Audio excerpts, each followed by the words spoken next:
Hello friend, আজকে আমি fire alarm সম্বন্ধে কিছু আলোচনা করব। যে আমাদের ফায়ার অ্যালার্ম সিস্টেমে দুরকম সিস্টেম আমরা কাজ করে থাকি। এক অ্যাড্রেসেবল, ২ নম্বরে কনভেনশনাল। অ্যাড্রেসেবল সিস্টেমটা আমি পরে বলছি, কনভেনশনালটা বলে নিই।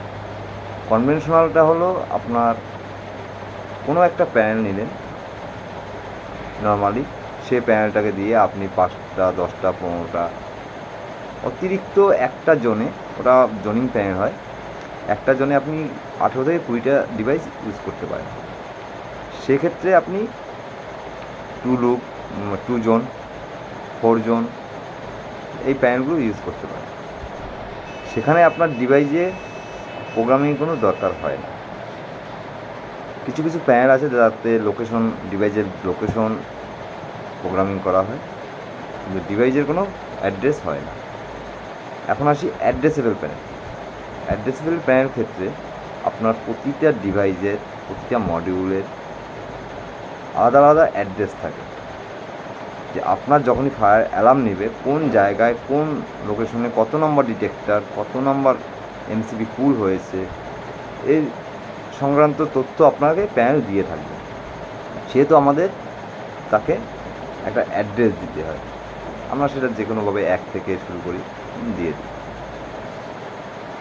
সেক্ষেত্রে আপনার কিছু কিছু অ্যাড্রেসেবল প্যানেল আছে যেখানে আপনার বারকোড, ডিভাইসের গায়ে বারকোড থাকে, সেই বারকোড দিয়েও অ্যাড্রেস দেওয়া যায়।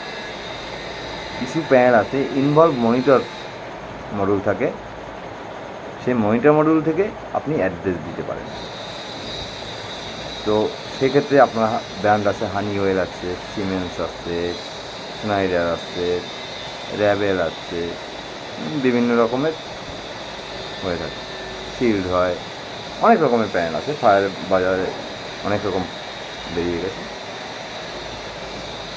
কিন্তু এখানে কিছু কিছু ডিভাইস আছে যেগুলো প্রোগ্রামিংয়ের জন্য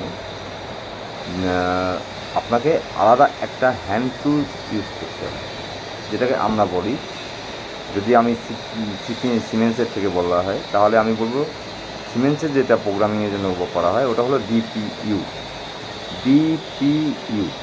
ডিভাইস প্রোগ্রামিং ইউনিট।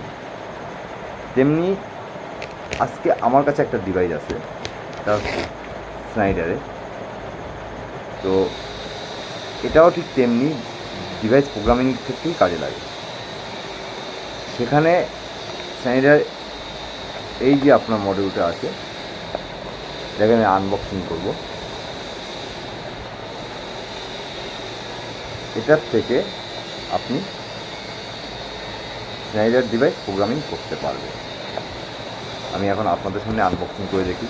আমি এখন দেখে নিই কী আছে না আছে, দেখা যাক কীরকম বেরোয়। আপনাদের আমি দেখাচ্ছি। বাহ, সত্য জিনিস, খুব ভালো।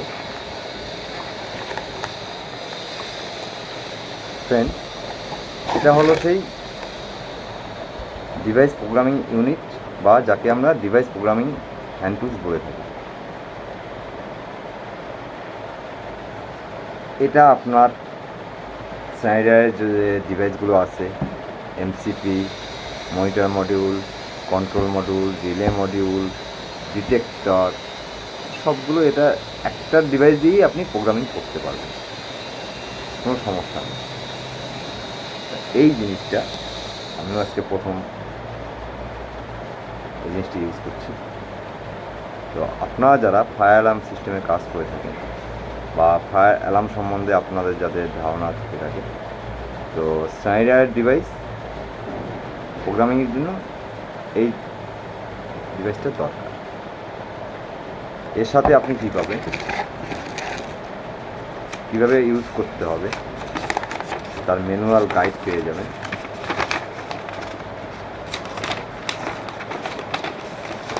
ম্যানুয়াল গাইড পেয়ে যাবেন,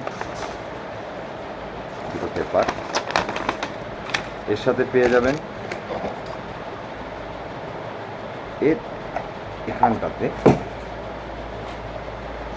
এখানটাতে ব্যাটারি থাকে, 9 ভোল্টের ব্যাটারি আছে।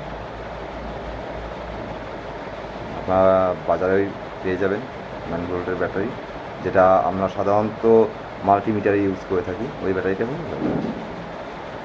ব্যাটারিটা এখানে কানেক্ট করে যায়, কানেক্ট করে দিয়ে আপনার ডিভাইসটা লাগিয়ে প্রোগ্রামিং করতে হবে। আপনার যদি smoke detector, multi detector, heat detector এগুলো থেকে থাকে, সেটা আপনি এখানটাতে আপনি বসিয়ে দিলেই আপনার তারপরে প্রোগ্রামিং করে দেবেন, হয়ে যাবে। যদি আপনার MCP, monitor module, control module এগুলো হয়ে থাকে, সেক্ষেত্রে আপনি এখানে একটা জ্যাক দেওয়া আছে, এই জ্যাকের সাহায্যে কেবিল নিয়ে আপনি তাকে প্রোগ্রামিং দিতে পারবেন। তো ফ্রেন্ড, আমাদের ফায়ার আর্ম সিস্টেমে এটা একটা নতুন ডিভাইস, নতুন প্রোগ্রামার। তো আমি নেক্সট ভিডিওতে আপনাদের দেখাবো এটা দিয়ে কীভাবে প্রোগ্রামিং করতে হয়, কীভাবে কী করতে হয়। তো আজ এ পর্যন্ত, থ্যাংক ইউ।